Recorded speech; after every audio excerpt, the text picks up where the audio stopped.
morning. Today's going to be a busy day, so I figured I could take you guys along for the ride.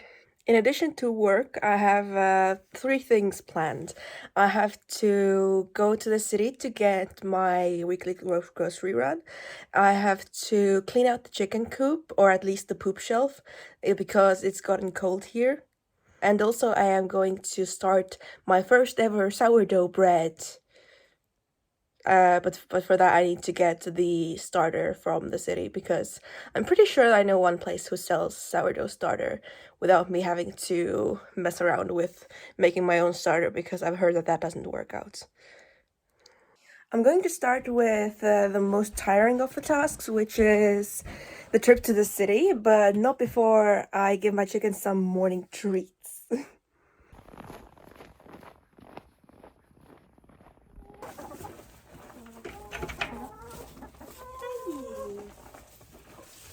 Hello.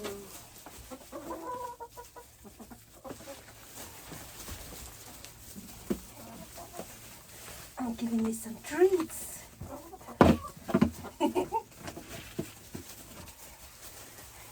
Yeah.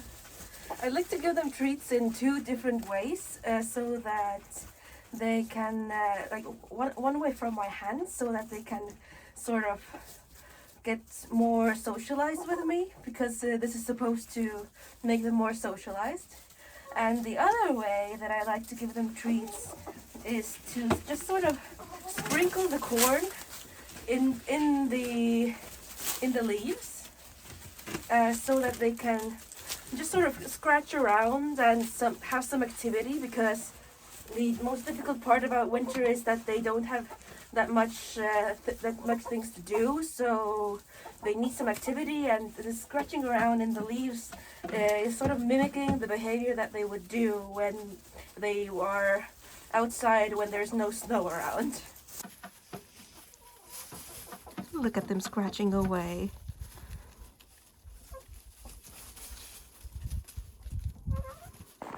And now I just have to dig out the car from underneath the snow because I haven't been anywhere since my last weekly grocery trip, so there's some snow to get rid of.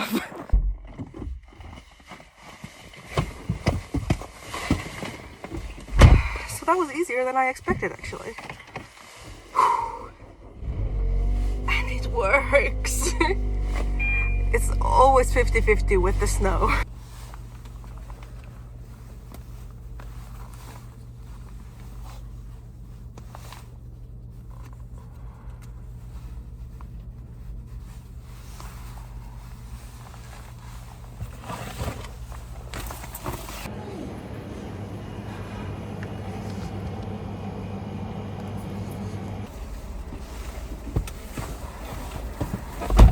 This is my new child.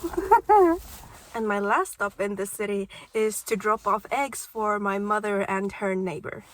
And I'm gonna show you the eggs because I am really happy with them. Since the days are getting longer again, they're starting to lay like in all colors again, and we have the entire array of colors. I'm so happy. So I've had an eventful few hours. It has been hours since I last saw you and I got all the groceries and stuff.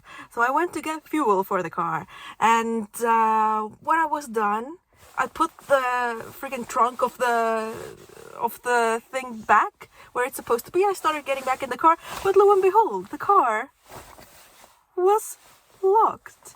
I tried the regular door. I tried all the other doors. I tried the back of the car. Nothing.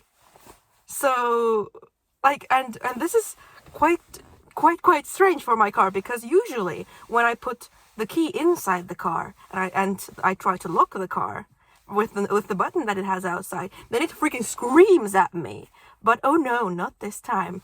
This time I put the key in, I put everything in. I put my phone in, my money in, everything is inside the car. And it locks spontaneously. So in I go into into where the cashier is, and I'm like, "Hi, can I use your phone?" My car has completely lost its marbles. So they call the car emergency, and the car emergency calls the locksmith, and the locksmith takes its sweet time getting there. So it's like an hour or so later, he shows up. It takes such a small amount of time to open the freaking door, and it's marvelous. Like, oh, there is so little effort involved, and I am just looking in marvel, just completely adoring the fact that I can finally get into my car and go home. And oh, and like I'm not trying to like diminish the value of the work, but it is honest work. It's good work. It was so needed at the time. And he asked me 60 euros for it. Like, if my mother, who has the spare key, had been in the same city with me at the time, I could have just called her and asked her to, like, come and give it to me. But oh no, of course this happens on the very day that she is 2.5 hours away in a different city. Oh, this is what happens when you try to do a good, like, short run to the city so that you can do some work then. But you end up just having adventures and having next to no time for work, because, like, the sun is setting. You can see how the sun is like in a completely different place. And so yeah, I'm gonna go inside, eat lunch, and then get on to cleaning the chicken coop.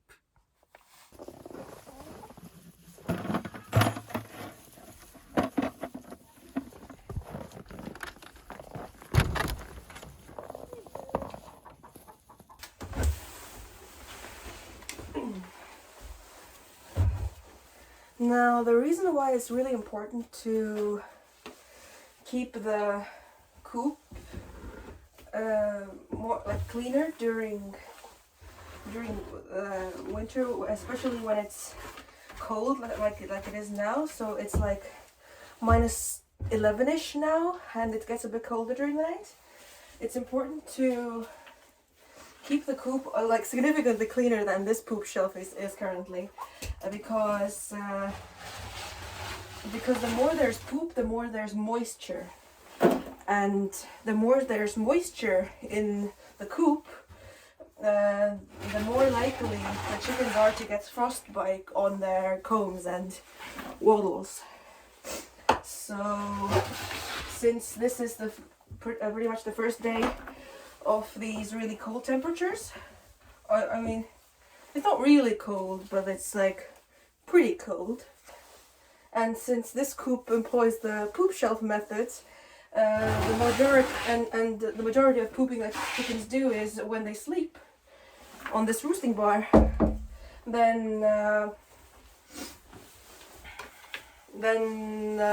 I can catch the majority of the poop like this and just pretty easily get rid of it. And I use this and the scraper also to get it cleaner.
And now you guys can enjoy a clean coop. They still won't walk on the snow. They hate the snow. Okay, so here is what I did with the starter that I got from the store. It's been staying in a warm place after feeding it for about like 4 hours, and and the way that I fed it was that I took the grams, I measured how many grams of the starter I have, and I added the same amount of water and flour in grams. And now I think it's time to do the main part of the mixing. And like I researched and wrote notes, so this is time now to mix the 500 grams of flour, 350 grams of water, 100 grams of this mixture, and 10 grams of salt. So I'm gonna do that. Okay, 100 grams of the mystery mix. Ooh, it is too much. There's so much left over. What the hell am I supposed to do with all this? Okay. We'll see what I do with it. Maybe I'll fry it or something. Okay, 350 grams of warm water.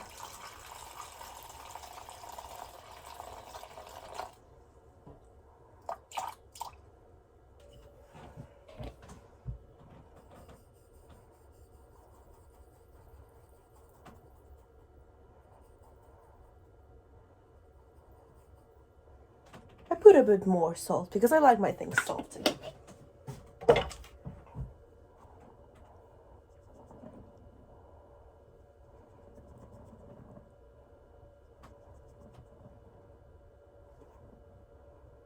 Okay, 350.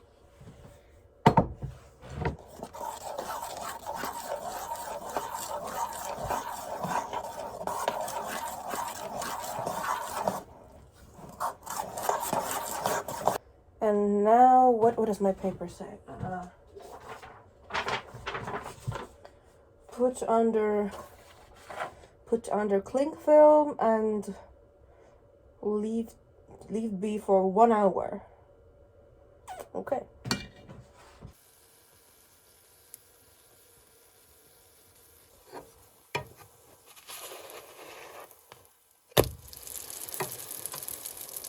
Okay, plain fried starter is just not my thing. This is going to the chickens tomorrow. Okay. What is next on the agenda of the incredibly complex sourdough bread? Like, truly, when I was researching how to do sourdough bread, I was like, I have never been so confused by any bakery thing. And I've cooked black bread, which is really similar to sourdough bread, or it should be. But even that's way simpler. This is like a 3-day opera with a prologue and an epilogue. Okay. We form it into a ball by pulling it towards myself from the side. Okay, I think I understand. Flour is needed because this is a very wet dough.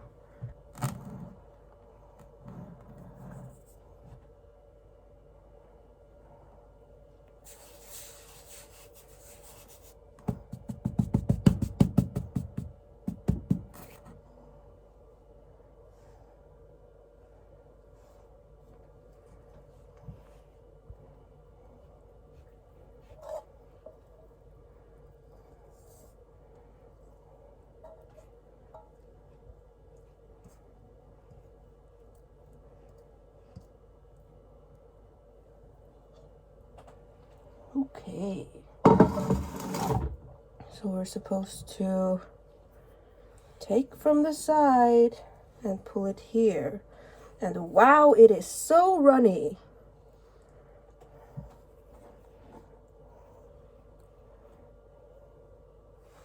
Truly, it is so runny.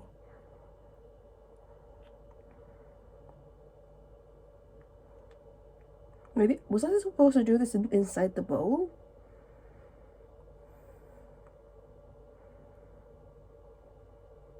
not sure. Wait, is it supposed to go back inside the bowl after this step? And then I'll make my hands floury and put it back in the bowl. Yes.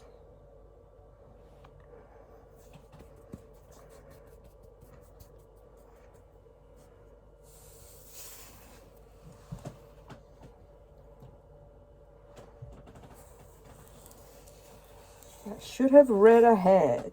Note to future self.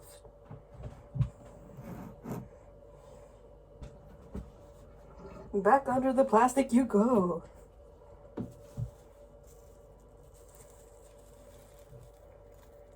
I'm really starting to fear that this is not going to work out. So now should begin the part of the eternal flipping from 4 sides to make it more round and letting it rest for 20 minutes and then doing that again for 4 to 6 times. This time I'm gonna wet my fingers because I saw someone do that online to make them less sticky, so maybe that will help.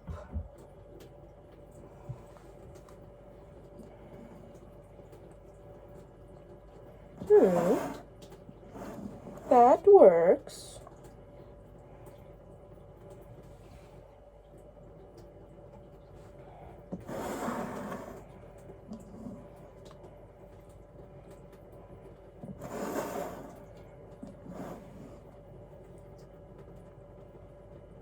Okay, now chill for 20 minutes, I guess. Okay, I have done this at least 5 times now. I sort of lost count, but I'm pretty confident that I've done at least 5 times of this flipping of the dough. And now I'm supposed to, I'm gonna do it one last time, and then I'm gonna leave it at room temperature overnight. Let's see how this goes.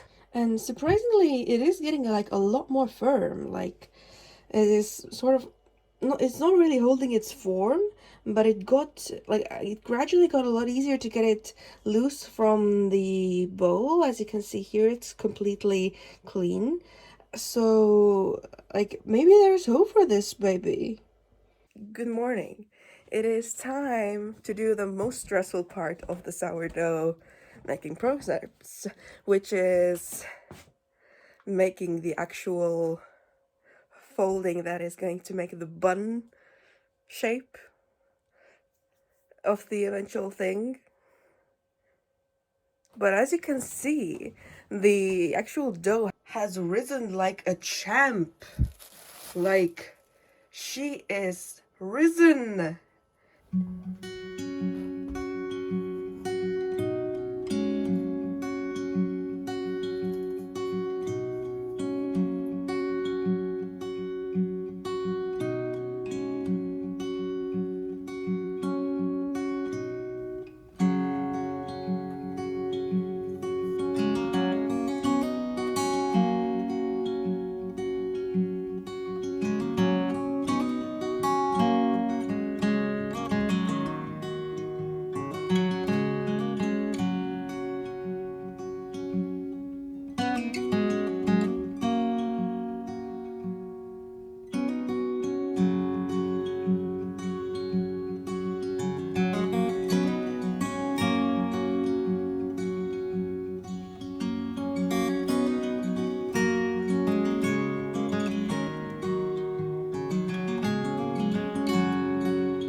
And now let's feed this weird sourdough starter fried bread to the chickens because they do love their treats.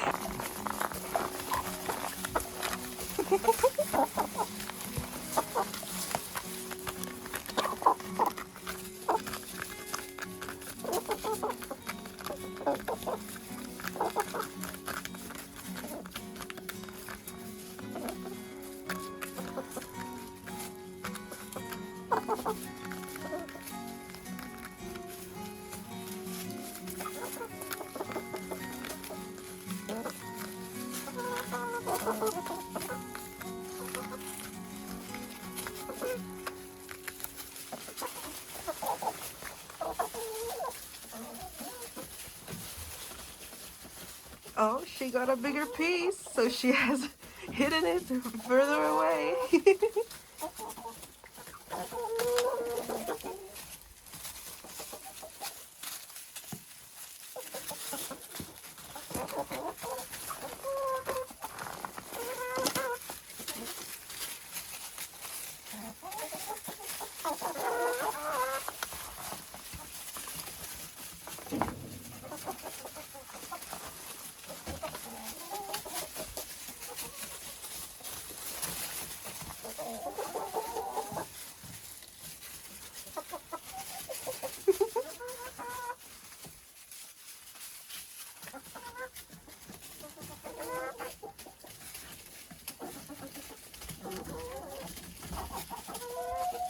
So much chaos going on here.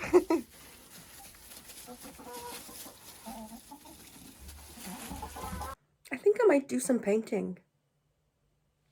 Yeah. I have this big and empty canvas to fill. I want to do a pink sunset.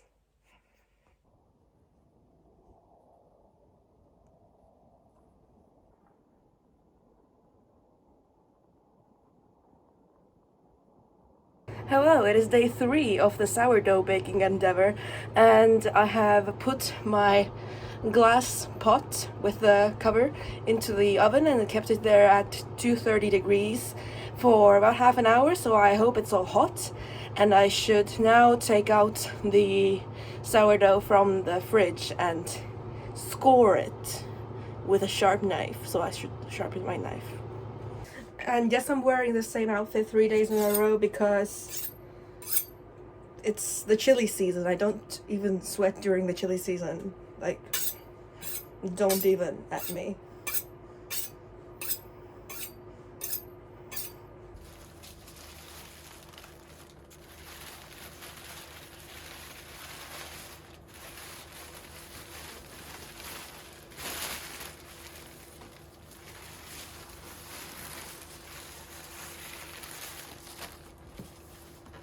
Okay, it barely looks bigger than it did when I put it in here. But maybe it will rise in the oven. Okay.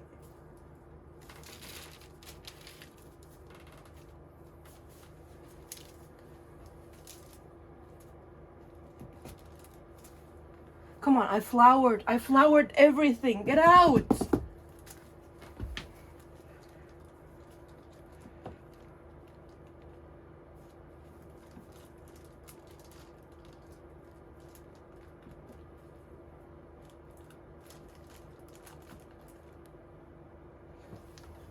I'm just gonna wait.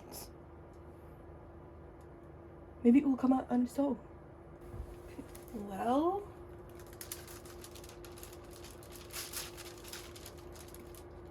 no. It needs longer. I have deduced that this is not coming out, so it's time for brute force, man.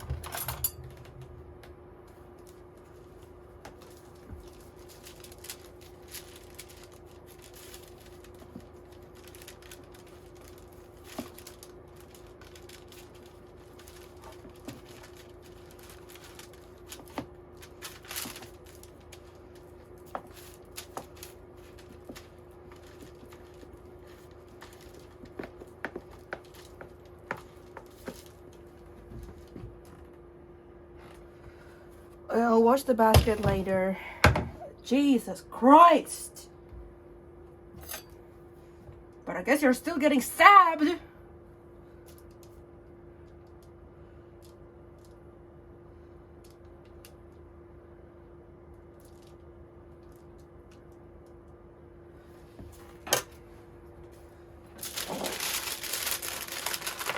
Okay, then just...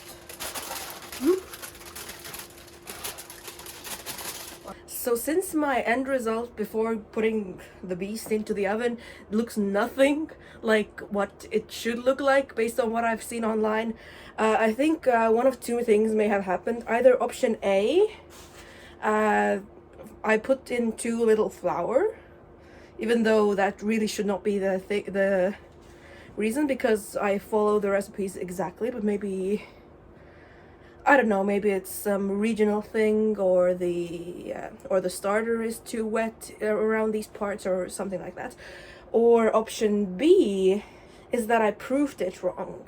In any case, we're gonna see what happens to the beast inside the oven. It's gonna be in the oven at 230 degrees for 30 minutes, and then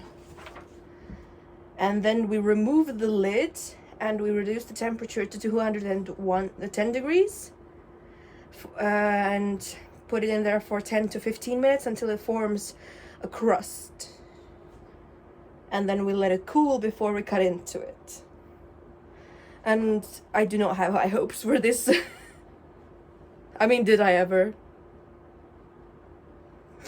Okay, it is time to take the lid off, and I mean, it does look a little bit higher up risen than earlier. Oh.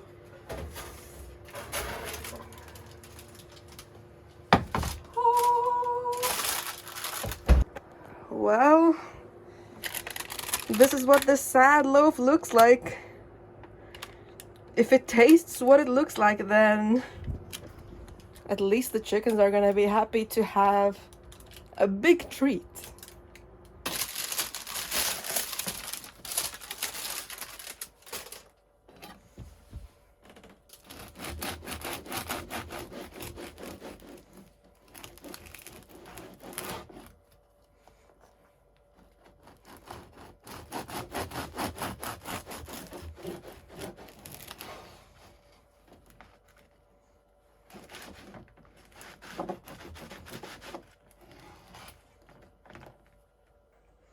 I mean, it looks surprisingly fluffy, but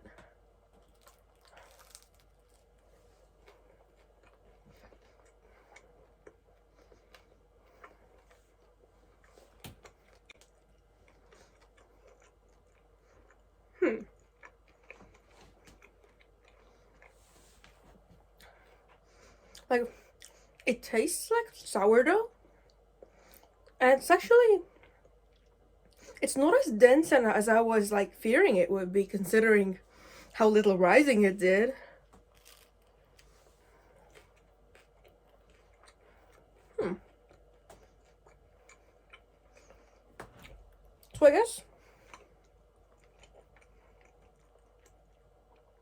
So I guess something did go wrong because it didn't rise when it was in the oven, but it's not going to the chickens, that's for sure.